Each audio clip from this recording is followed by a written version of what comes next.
Welcome in everyone to episode 18 of Girl, How'd You Get That Gig? For my co-host, Amy G, I'm Celeste Gehring. And with the Paris Olympics around the corner, we're very timely with our guest today, my friend and six-time Olympic gold medal winner, What? Amy Van Dyken. Hello. I was fortunate enough to work with her at the London 2012 Olympic Games. She served as a swimming analyst for Fox Sports, and she is one of the most accomplished people I know, but an amazing storyteller as well. I can't wait. Welcome, Amy. Thank you so much for having me, you guys. This is awesome. Celeste, when I went back to the Olympics for Tokyo, I was like, this is not the same. Like, where are my girls? I need to have my girls. Where are they? So I miss you a lot. Oh, Me too. That's the best, but that's the beauty of technology is we get to see each other and podcasts as we can work together again. I know. Okay, so Amy, let's just start with your name is awesome. I mean, just throw that in there.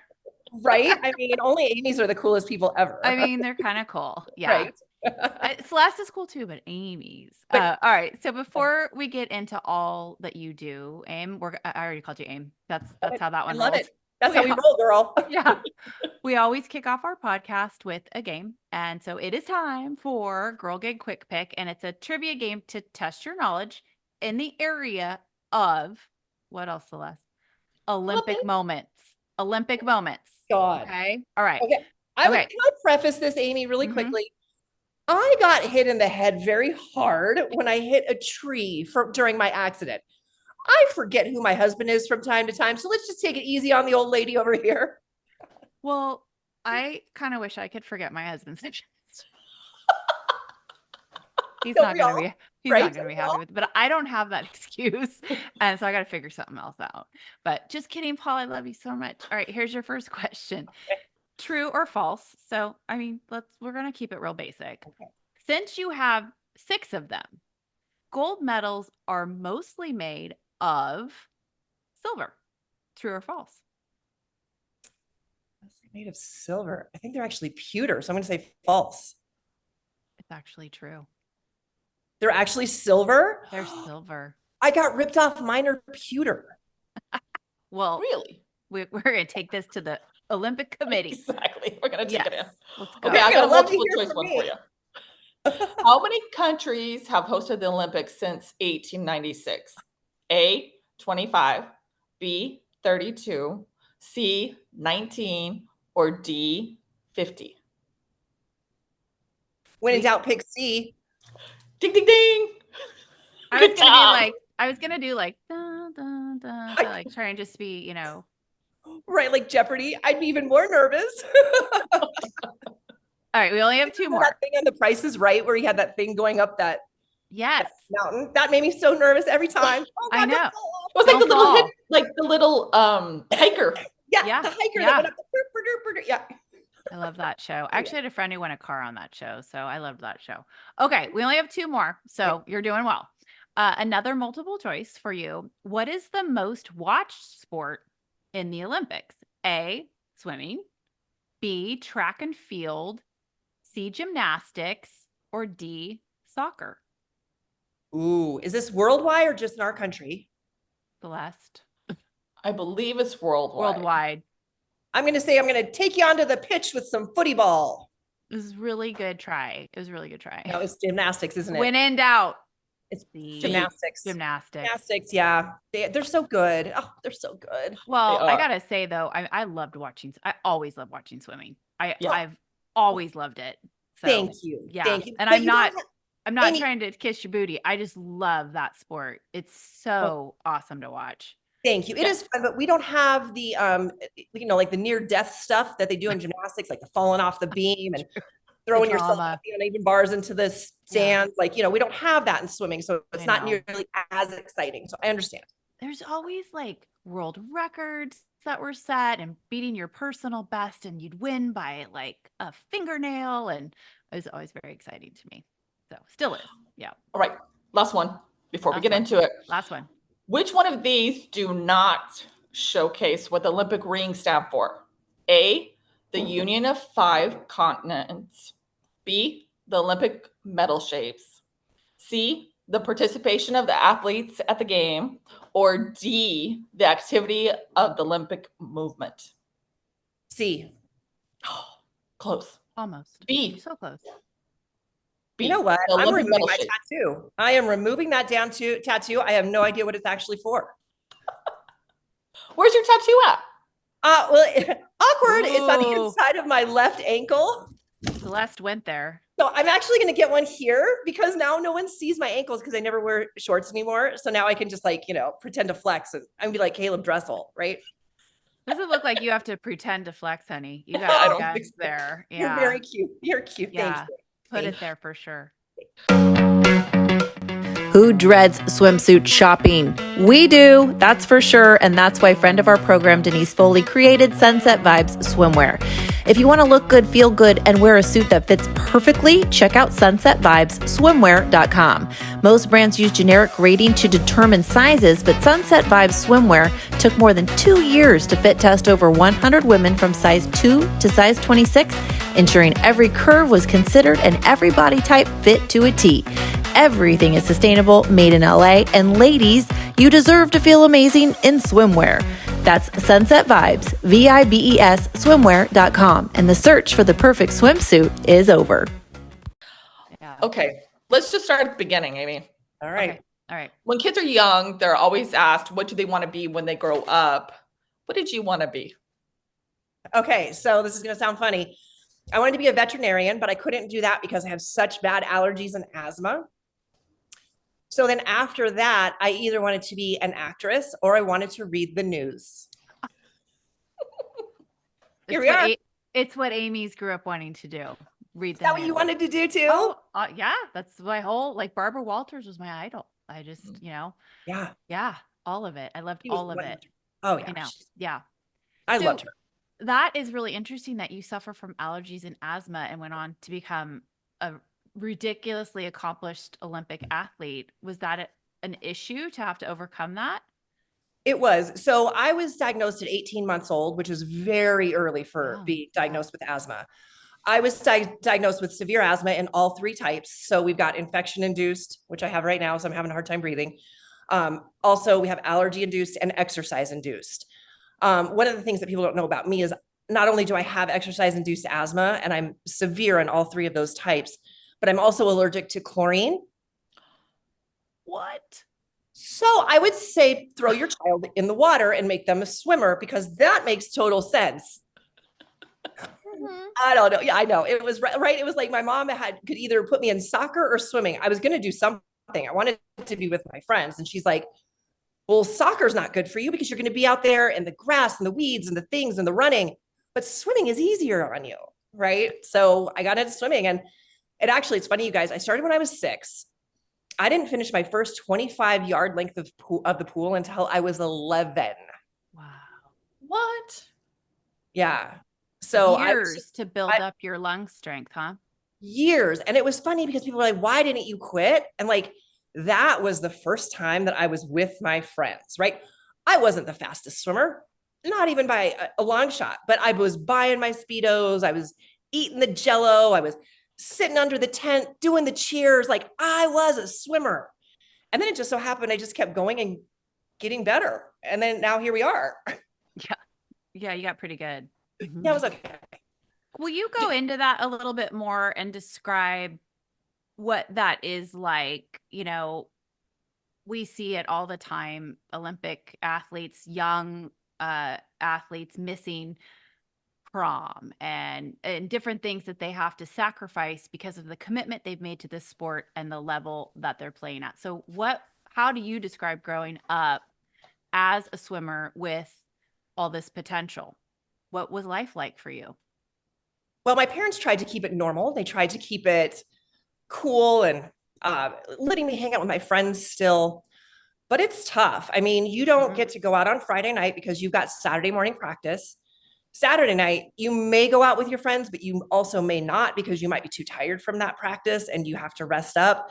Recovery day is on Sunday. All you want to do is just sit there and eat and watch football. That's all you want to do. No wonder I married a football player. But, like that's your life. And yeah, you miss out on the dances and you miss out on all of this. And I can say from where I'm sitting that it was worth it. But then again, I wonder, would it have been worth it if I didn't do the things that I wanted to? I'm not saying win gold medals. I'm saying do what I wanted to do, right? Because yes, a gold medal is the end all be all goal, but let's be honest, one person's going to walk away with that. So, the goal should be doing your best. If you can go a best time at the Olympic Games, like that's huge. So that's just what I tell kids, right? Like, just, I guess, not focus on the now, focus on like your goal. And if you don't reach your goal, are you still going to be happy with that decision that you just made?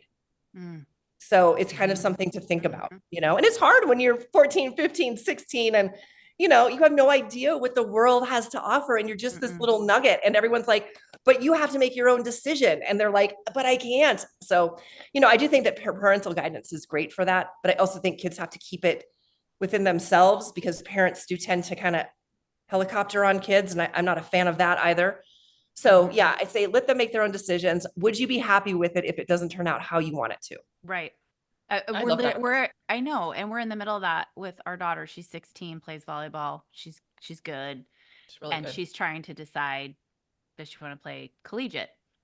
And then she heard about the amount of work that goes into sending emails to coaches. And, her head coach of her club team was like 100 to 200 emails a month. You got to send clips. Like, you got to put yourself out there. So she's like, right.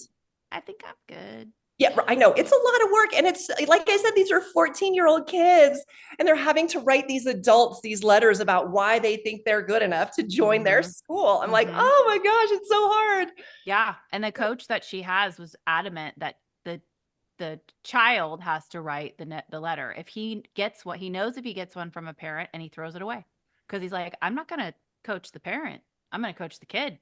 So, I looked at her and I go, I'll do anything I can to help you, but I can't write the letters for you. I can't decide where you want them to go. And so, she's right in the middle of that right now. And it's hard to watch as a parent when they have the potential, but also they want to live their life the way they want to live it. So, right. Yeah. Right. I get bless it. her heart. Well, sending positive vibes. Right. Yeah. She'll be fine. Oh yeah. Oh, kids are resilient. They're like those rubber balls. They just bounce all over the place. Yes. Yeah. Yes. They're fine. Yes. Amy, how old were you when you were first told you could be an Olympian? I was a senior in high school, and I had just qualified for the Olympic trials in 1992. And that's when I was like, holy crap, this could actually happen for me. But until that point, I was little asthmatic Amy, couldn't really do anything. She wasn't the greatest swimmer. Oh, let's just take care of her. She's so tall and skinny. We wish we could have that back. But anyway, I remember those I was days. always that kid, and I never really thought, like, I knew I was getting better, but I was just always that kid that was taken care of by the bigger kids. And now I'm faster than the bigger kids. So that was when I realized, when the bigger kids started not liking me, that's when I realized I was going to be an Olympian, right in that moment, because jealousy is a nasty lady.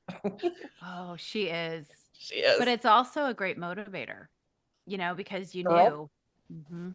If I did not listen, if I were not bullied the way that I was in high school, and it was before my senior year, if I was not bullied the way that I would not be who I am, and I would not be where I am. It was such a driving force to be able to, at the end of the day, if I happened to be in the mall or wherever and see one of these yeehaws that made my life so miserable, to be able to say, oh, I just won 6 Olympic gold medals. What are you doing? What are you up to? Right. And then just let that go. Payback. Yeah.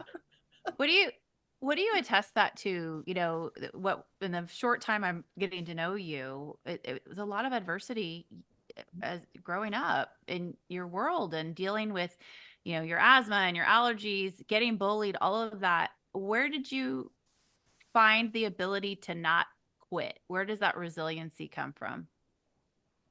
I don't think I had a choice, So another thing that happened, I had a brother who was my best friend, passed away 5 days after my 5th birthday. Oh.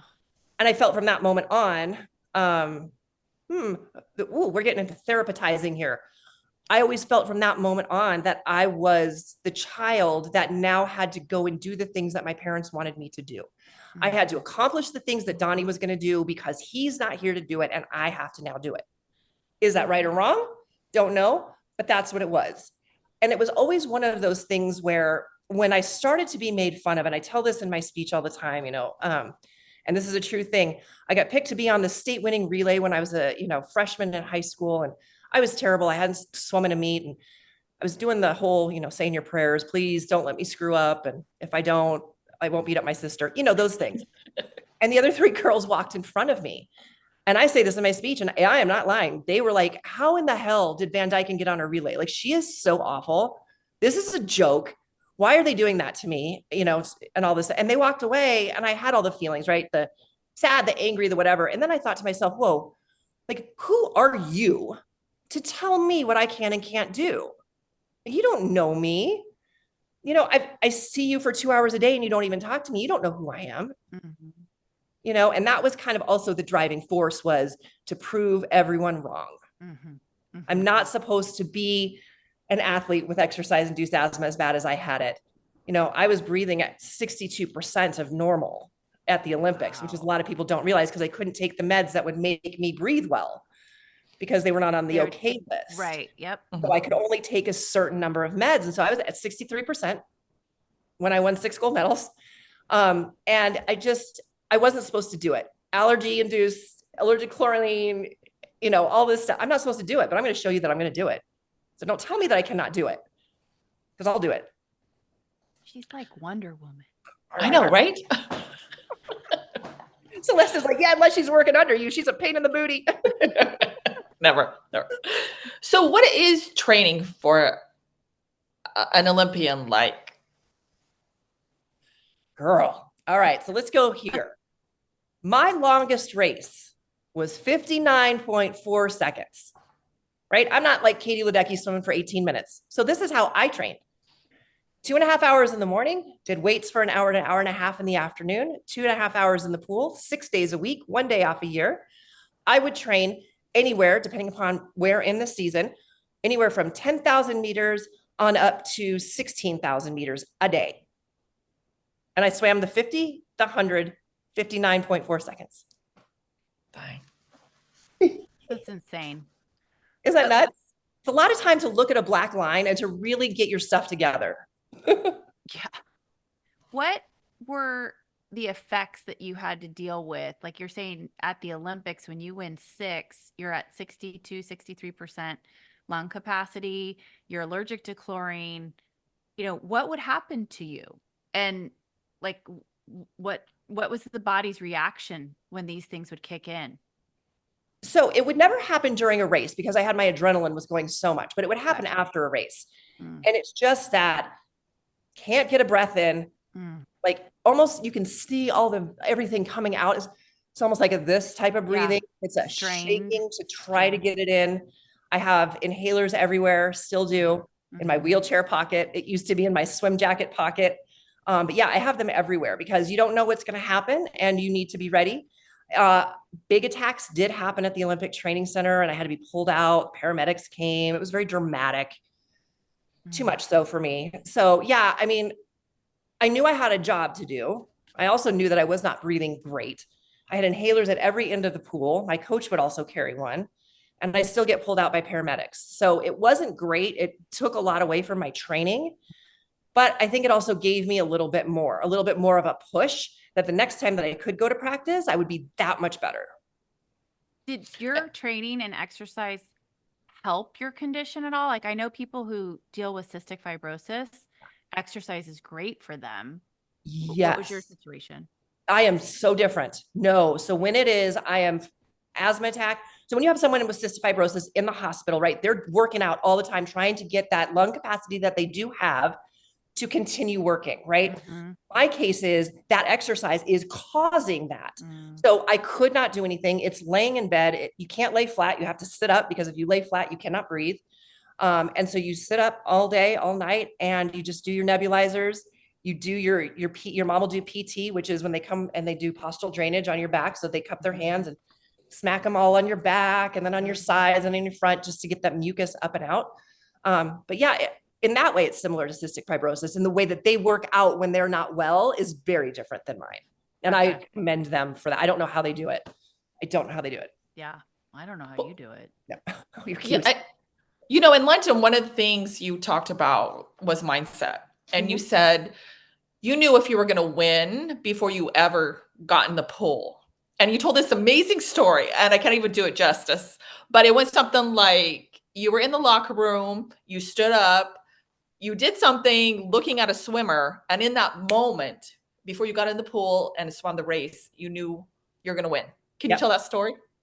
Sure. So yeah, it was in the ready room, and we were all sitting there. You know, you have to be there 30 minutes before your race. So if you're a second late, you're disqualified. It's tragic. So everyone's there early. We've all got big shoulders. We're all sitting in a row, rubbing shoulders with each other. I'm about ready to beat the heart and soul out of you for a gold medal, which I know I'm going to win, and you could just go home. But I'm like, why do we have to do this for a half an hour? So I looked at the girl next to me, and she has the world record in the event we're about ready to swim. I thought she might know. So I spun my chair around, and as I went to sit down, I was like, oh crap, I do not speak Chinese. And I knew that she didn't speak English. Now we're about 2 inches apart from each other. And I could be like that kid in school who eats paste, who's like, oh, never mind. But I'm now the cool kid. I'm not the nerd anymore. So I sat there, our knees are 2 inches apart. And for 30 minutes, I just stared at her. So then they called us up to stand up to get into line, right?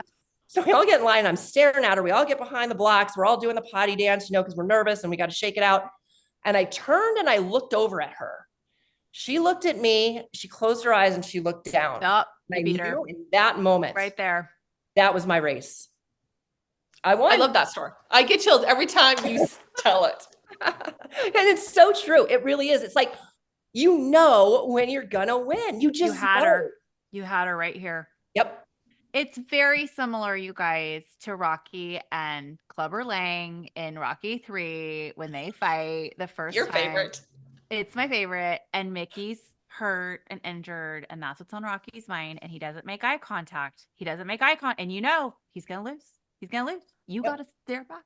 I mean, I bring out the parallels, Amy. I know what you're talking about. Okay. We are separated from birth because my dad, if you go back and look, any interview that he gave right after 96 or 2000, they would ask him, like, what was it with Amy that changed her attitude or whatever? He goes, she watched Rocky 4 back when she was in. I mean, so here you are with the Clubber Lang. I'm like, what is happening around here? If yous can change and we's can change, I mean, I should probably. Got shoes, Mick. I got shoes. So in 96, Amy, you win 4 Olympic medals. You become the first female to ever do that. How does one go about wrapping their head around being the best in the world? It is one of the hardest things ever. At least it was for me. I knew that all of a sudden I needed security to go places. I knew my agent and I went to New York to do the Today Show. And there in Times Square is my doggone milk ad, as big as life. And I'm like, oh. The one with the mustache? Did you? Yeah. Yeah. So I did mine underwater. It's the only one that was ever done underwater. Annie Leibovitz almost lost her mind on her staff. Oh, you had Annie as your photographer? That's Annie amazing. is my girl. Annie is my girl. I'm in a couple of her books. She is just, her and I get it because I don't care if she yells and screams. I know she's there to get it perfect. Mm-hmm. If you do it right, it'll be perfect. Yeah. She's amazing. But that's what I had to deal with, right? Like, and then you go to the bars and like all these guys are coming and I'm like, whoa, I'm the nerd that eats paste. What are we talking about here? You know what I mean? So it was really crazy. It was also kind of fun, right? My brother and sister ate it up. They were just, because they're younger than me. They're 6 and 7 years younger than me. So they loved it. They thought it was great. Is there a race or a gold that was your favorite? Yeah. The 100 butterfly was my favorite. And the reason that is because that year I was probably not the best butterflyer in the world, definitely not the country.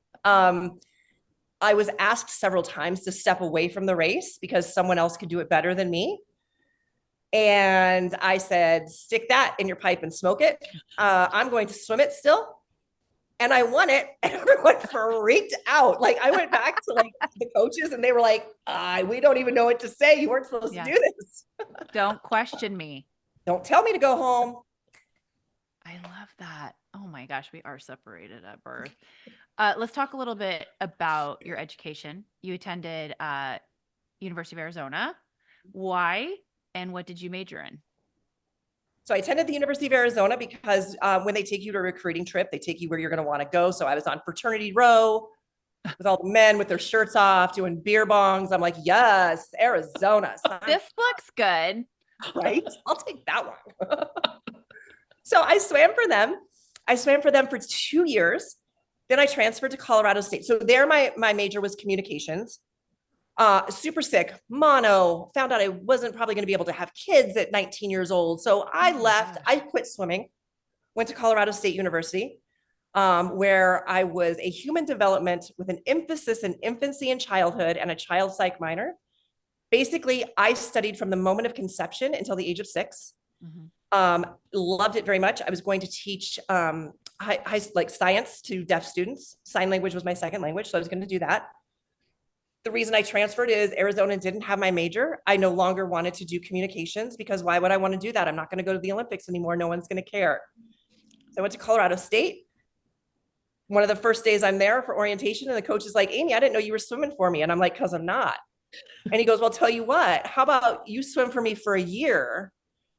How about you swim for me? I'll pay for your year. If you don't like it after a semester, you can quit and I'll pay for the rest of your year. But if you like it, you promise me you continue swimming. That first semester, I broke my first American record. So I was having fun. And was that the coach? Yeah, it was all the coach. It was the swimmers. It was just a change of venue. Not saying that Arizona was bad. It was just not right for me. So when I went to Colorado State, it was more of a relaxed, not everyone's worried about winning gold medals. It's just, to make it to the conference meet. And I loved that. And I thrived in that. And that year, actually, Colorado State got 12th at NCAA's. Wow. It's the first time they've scored, and I was so proud of them. They did a great job. Because they had Van Dyken. No, yeah. They had other people as well. They had other people. But it was fun because I think that they started seeing what happens when you do qualify for NCAA's. Right. So they were like, oh my gosh, well, I should do that for me too. And so it pushed them. And I thought it was great. We had such a good team. It was fun. So you may have already answered this then, based on leaving Arizona. Comms wasn't for you, but you did end up swimming again. And then you end up going into media. So was that path planned, I guess, is the question I think I know the answer to, or did that just evolve while you were swimming? When did you start thinking about the media side of things? It evolved after the swimming. So my husband played for the Denver Broncos for 10 years. And one of his teammates, Ed McCaffrey, he had said, hey, they're doing celebrity His son's on the Niners. I mean, he may have a son that I used to yell at all the time. Christian McCaffrey, sit down. His son's kind of good. I mean, he's fine. He's fine. I just remember him as a little pipsqueak. He was so cute, and he still is. I'm so proud of him. And very quickly, this brings me to Celeste. So Celeste and I go back to 2001 at Fox Sports. I remember cutting video, Celeste, of McCaffrey breaking his shin. Like in midair, he gets hit, and it just starts hanging like this. So I've never forgotten that player. Anyway, sidebar. You want to know the worst part about that? That night, they were playing in Denver, the Giants, and it was the 10th of September, 2001. The night before. Wow. Yeah. So I had been I was there. I started with Celeste on September 4th, 2001. And 1 week later, obviously everybody's world changed, but our world at Fox Sports really changed. But I cut that video that night that he had the injury. So, it was so gross. Bless your heart. Really gross. Yeah. Cool. Never left my brain, like imprinted. Yeah. Oh yeah. It's so bad. Okay. So sorry. Sidebar. That name always makes me think of it's okay. I'm ADHD unmedicated, so I flow with you, girl. We're fine. We're fine. So Eddie Mack, he tells Tom, he goes, Amy should do this. They're doing like a celebrity sports casting thing. So like, anybody in the area in Colorado, if they want to do a sportscaster gig for a day, she should do it. It'd be fun. I did. And I got hired on the spot to do the 2002 Olympics for them. I auditioned to be their sportscaster. I was like, no, stop. This is not where I was going with my life. Then it just started snowballing. And I was now in the media, and it was perfect and lovely. And I loved every moment. I still do. I love every moment of it. There's nothing you don't enjoy. Well, that's the question. What, what do you not enjoy about working in the media? We like to give our audience a full transparency because everybody thinks it's so great, and for the most part it is, but there's some stuff that isn't. There's a lot of stuff that isn't. I'm going to say, because hot mic, I'm going to say the one thing that drives me nuts is when I'm trying to tell a really good story, some producer or director is in my ear. Amy, don't forget to mention the 1925, 35, 69, 29, 32 summer of the third. And I'm like, ah! Like, you can literally see me like doing, like, convulsing. It's like, stop. Try to give times and you're so true. So true. Yeah, that's the one thing that I will discuss. Sometimes when I was doing post-game interviews with the Giants, and I'm profile, right? Because the camera's here, I've got the player here, and my producer would be like, and this, and this, and this, and then you're gonna need to do this, and this, and this, and I would just do this. Yes. I know, and I don't need that much. Like, keep it short because I'm trying to hear what he's saying, But I just, okay, yeah. Good for you. It was funny. I was interviewing Matt Hasselbeck after a game when my husband was playing for the Seahawks. Yep. So I'm interviewing, and he's answering a question as you're talking, said everything. So I can't hear Maddie talk.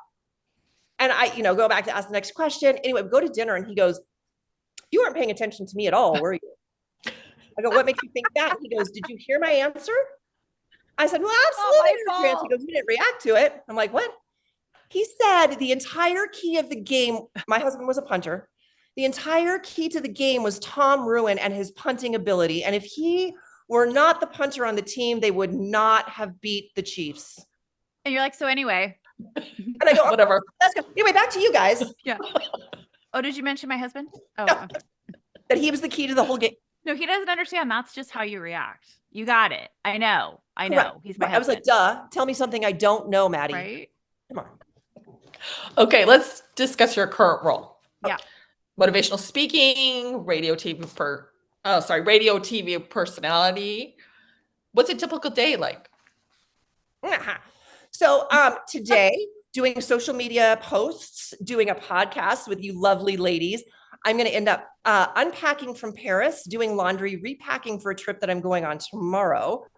And then, since it is an Olympic year, I am doing a lot more speaking. Also, I will be in Connecticut, Paris. You guys know how that is, right? Connecticut, Paris. Yeah. Calling the prelims of the Summer Olympics again, which will be great. I'll probably be at Olympic trials, also doing that.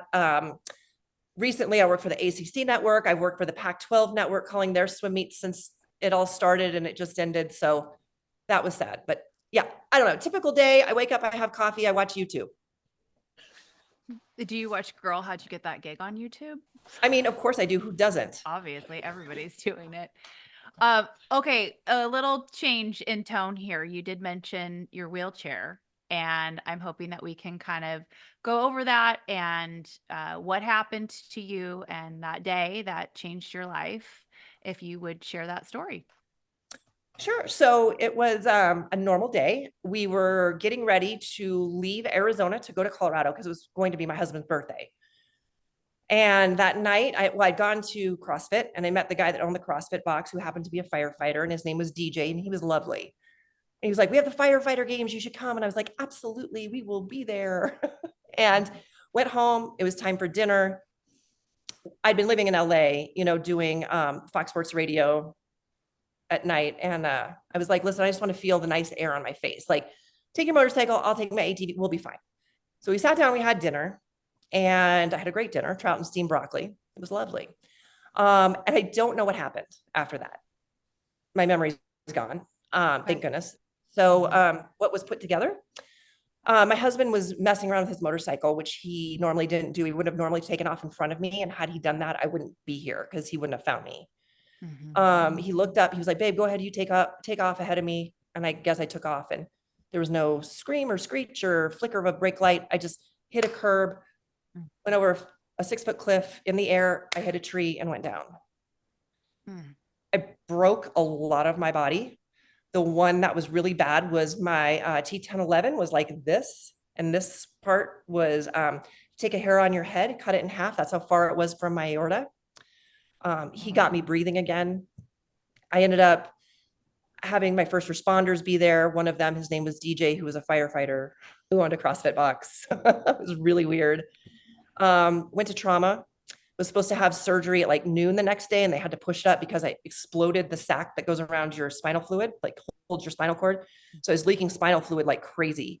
And plus they had to get me into surgery. Like this was emergent. And so I should have actually been fused from top to bottom, but they just fused the minimal one just to get me through it. And yeah, so here I am now, a T11 paraplegic. I am rocking and rolling. I snow ski, I water ski. Let's see, I rock climbed. I played lacrosse till I got thrown off the team because I like hitting people. We are so connected. Right? Oh my God, Celeste, where has she been my whole life? I know. I like hitting people too. I love hitting people. It's so good. And when you don't feel your legs and you just end up on the floor, you're like, oh, that was fun. But I also, funny, I went skydiving with SEAL Team 6 2 summers ago. You know, the same SEAL team. These were the same men that got Osama. So I thought, this will be safe. Fractured my femur. It twisted. And then when I landed, the head of it exploded into like 8 pieces. Oh my gosh. So I never, but you couldn't feel it. No. And that's the problem, Amy. I couldn't feel it. My husband knew something was wrong because we all went back to our condo, went to the pool. I didn't want a margarita. He was like, what's wrong with you? You okay? Leg kept swelling. He goes, we're going to put you. Anyway, long story longer, went to have coffee the next day with him. And he looks at me, he goes, you don't look good. I almost passed out. They did surgery. I had 2.5 units of blood in my leg. So after that moment, we had the discussion of, Amy, you have to slow down now, honey, please. So we've slowed down a little bit. I mean, I'm not even sure how to phrase this. Your demeanor and energy is so contagious. It's so positive. And you've had some ridiculously tragic things happen. You mentioned losing your brother, this accident, and you're like physically, you know, at your peak. And this takes away a lot of your mobility. Mm-hmm. Were you always approaching life like you are, or did you struggle with this? I think I did, but I don't think that I let myself be myself, if that makes sense, for a really long time. Mm-hmm. I think even when I do Celeste, it was a little bit like I was kind of coming into my own, but not really there. But I do think the accident really helped that. I think because it bopped my noodle, and so I don't really have a filter anymore. It fell out, and I haven't gotten one yet. They don't have them on Amazon. So I just say it how it is. I am just who I am. And if I'm having a great day, I'm going to let you know. But what I've also decided, ladies, is that because of my accident, I don't know what's around the corner. And I don't know if it's going to be it for any of us, right? And I don't want on my tombstone, here lies Amy. She was a really good swimmer and a huge dick, right? So whenever I'm having those awful bad days, I take it and like roll it in a ball, right? And I look at it from every angle. Why did it make me mad? Why did it make me sad? Why did it make me do all the things? And then I put it in my pocket because it's going to happen again, but now I know how to deal with it because it's there, right? So that's how I live my life. And I just feel like I'm not supposed to be here, you guys. Like I died so many times in that accident and I got sent back from either there or both. We got to get it together.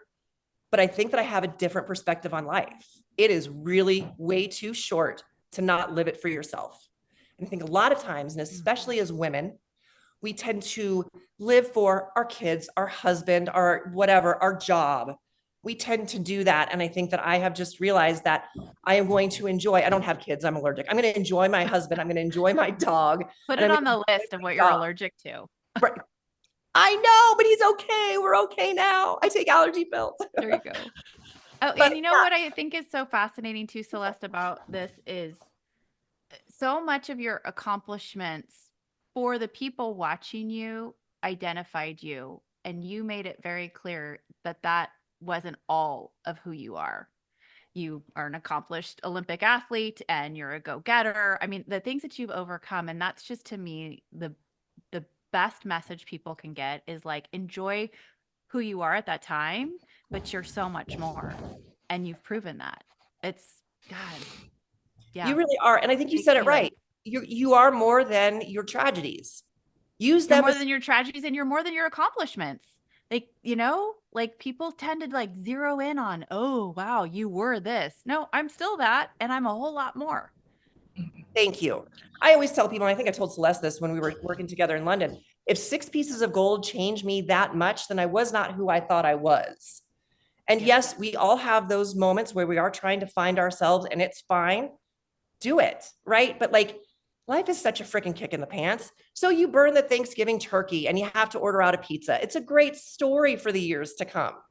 Yeah, okay, you're mad because you had to wake up at whatever time in the morning to get it going, but it's actually kind of funny, So like, that's just kind of how I've decided to live life. Yes, I get mad and I get angry and I get cranky. Ask my husband, but we try to minimalize it. You're human. Well, Amy, I remember, and I don't know if I've ever shared this with you, but when we were at the Olympics and we're about the same height, right? Footers, 6-footers. Yep. And you were like, Celeste, why don't you ever rock the heels? Because you would come in with these 4-inch stilettos. And I'm just like, wow, this woman is amazing. And you said, Celeste, do you like high heels? And I said, yes. And you said, well, why don't you ever wear them? And I said, I don't like to be so tall. And you're like, own it, girl. And in that moment, you made me feel like I could be myself, right? Mm-hmm. And it was just that one thing you said that just made a difference in my life. And then, fast forward when your accident happened, when I found out, like I bawled my head off and I was so sad. And then I saw you emerge from it all. And I just thought, if there was one person that people that were in wheelchairs could relate with and talk to, it was you, because you had the strength and almost the endurance to be able to talk to people in a real way, right?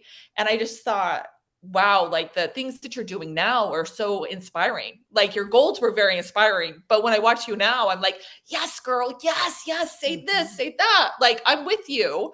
So I just think everyone who gets to hear you with your motivational speaking or gets to meet you or be a part of your life is really, truly blessed.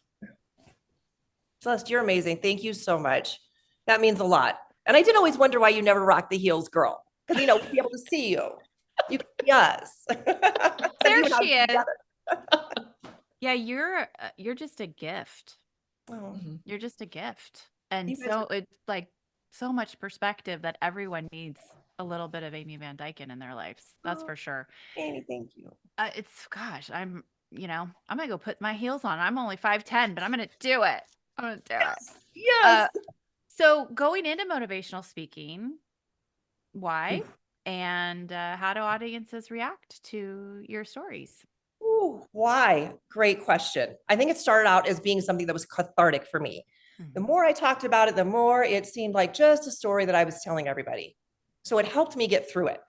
The reason I do it now is because I figure we all have crap that's going on in our lives, especially now. I mean, the economy is crazy. People can't buy milk. Like we have to make a decision, are we going to have our car or our phone or a meal it's just hard. So I do it. So if I can get one person to walk away from there and be like, oh my gosh, things are not that bad. And I am going to rock this out. If I have one person, then I've done it. I love doing it. I love meeting the people I meet. I love it when the crowd reacts how I want them to. Now, how is that, right? You asked that. And every crowd is different. I was just in Paris, Cannes, France.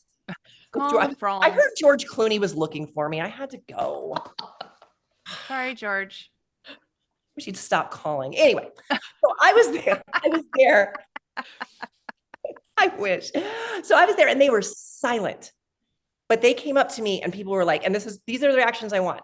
I hate you because I was crying and then you made me start laughing at the same time. And that's the reaction I want. I don't care if you applaud. I don't care if you stand up. I don't care if you laugh during it. But if I can get you to cry and laugh and at the same time is even better, I'm done. That's great. Yeah. Run the gamut of emotions. You do. Yeah. Yeah. And I like to let people get to know me so that when they hear the stuff that I'm about to tell them, they are more invested in it. Mm-hmm. They know me as a human. And so they know when I tell them that I did this stuff and now here I am, that they can look at that and go, okay, wait a minute, if she can be that happy and that happened to her and I am all upset because I did not make my raise. Wait a minute, let's get perspective. but I love doing what I do. It's so much fun. That's so true.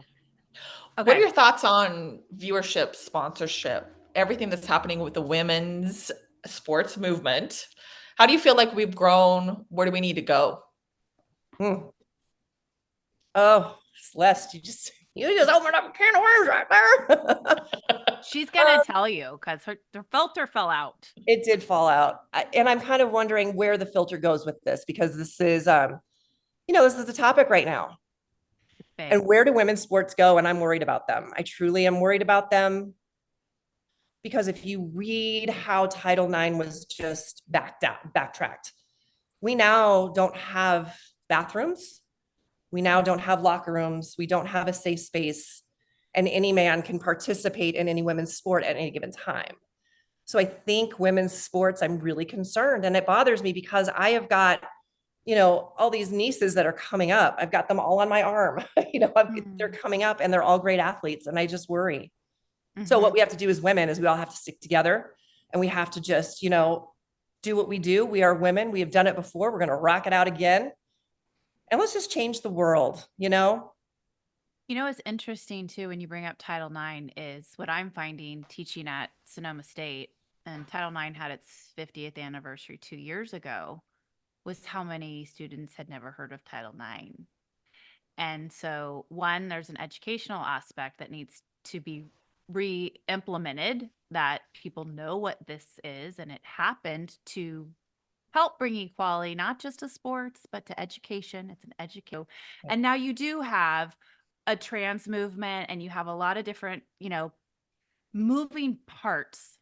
And so can we implement a trans division? And then what does that infrastructure look like? And is somebody going to sponsor it? And it creates this, but it's a discussion that needs to be had. And unfortunately, it's like politics today. You're either here or here. And if you're not over here, I'm not going to talk to you. And where is right here? I'm right there, babe. I'm right there. I'm right there. I just don't understand why we can't have a mature conversation about it. Because everything you said, it's not a lie, right? But yet you say too much publicly. You're damned if you do, damned if you don't. And it gets very tiring and very exhausting. But the biggest thing to me is does this generation even know what Title IX is and what women fought for? Because my mom couldn't play sports. Right. So right. Anyway, yeah, but all fair and good to talk about, I think. I want differences. I love it. I welcome it. I think it's beautiful. So I agree. We should be more. Yeah, just talk about it. Let's, implement some problem solving, because that's what happens. The world changes, and then you gotta adjust. That's right. That's right. And you'll learn something from someone that you didn't know. And I think that's so cool, and I always love that about conversations Yeah. So. Absolutely. Yeah. But the final one, Celeste? Yeah. Well, we always talk about your best piece of advice that you have in life or sports for our audience. Ooh, best piece of advice. See, now you're putting me on the spot. You're like, motivational speaker, go now, dance monkey. My best piece of advice, my thing is, we always look at everything as getting from point A to point B as fast as you can. Right. But if you look at your life, point A to point B, you don't want to get there as fast as you can. It's the journey in between that makes it beautiful. So to enjoy every moment of it, happy, sad, either or, indifferent, enjoy it, because it is your life. It's the one you were given, and it's the one that you have made, and it is beautiful. So true. Can't say it any better than that. Cry and laugh. Yes. Cry. Thanks, Amy. Yo. Oh my gosh. You guys are amazing. Love her. Just another person we're gonna go visit. Yes. We invite ourselves to everywhere. Yeah, we invite ourselves. Yes. So let me tell you, from June until October, we're in Colorado, and then we're in Arizona. So plan accordingly. Great. We'll come see you in both places. Oh my God, you guys, seriously. Seriously. You guys are awesome. Oh my gosh. Thank you for asking me to do this. Thank you so much. So much fun. Have a great time covering the Olympics too. Yeah. You're going to be amazing. I can't wait to start listening to you. Yay. Yeah, I do. As you can imagine, I don't call races the way that everyone else does. I Amy-fy it. So it's perfect. We have fun. It's great. Great. All right, my You dear. guys are perfect. Celeste, so Thank good you. to see you. Amy, good Yes. to meet you. Great to meet you. Thank Have a great you. day. Thank you. Yay, she's amazing. She is. Oh my gosh. Can you see why she's a 6-time gold medal winner? Yeah. Amy has such a big heart that everyone who meets her is truly inspired by her. I feel like I can conquer anything after I listen to her, Amy. She is a motivational speaker through and through. Yeah. All right. So do you want to know who we have coming up next? Yes. Episode 19. Woo. We have, this is going to be so cool. We have concussion specialist Stacy Ritter. And I am so excited to have this discussion because now more than ever, we're aware of the dangers that sports can present. We just had Amy on who had an ATV accident, and not only is she paralyzed from the waist down, but she had a head injury. So it's a really important topic to have. Parents, this one's for you, and Stacy's going to break it down. It's going to be a fascinating conversation on a very, very important topic. Absolutely. And thanks to all of you for joining our pod. Make sure to follow us on all of our social platforms to win prizes like Amy's great book or My Intention Candle and much, much more. Handle is at Girl Gig Podcast. I love free swag, and we're going to select a winner for the book or the candle on our Instagram page at Girl Gig Podcast, as Les mentioned, on May 22nd. And we're going to be choosing from our Instagram followers. So if you're not following, you better start doing it. And in the meantime, you listen to Girl, How'd You Get That Gig podcast on YouTube or anywhere you get your podcast. It's free. Yay. For Amy G, I'm Celeste Gehring. Go get that gig.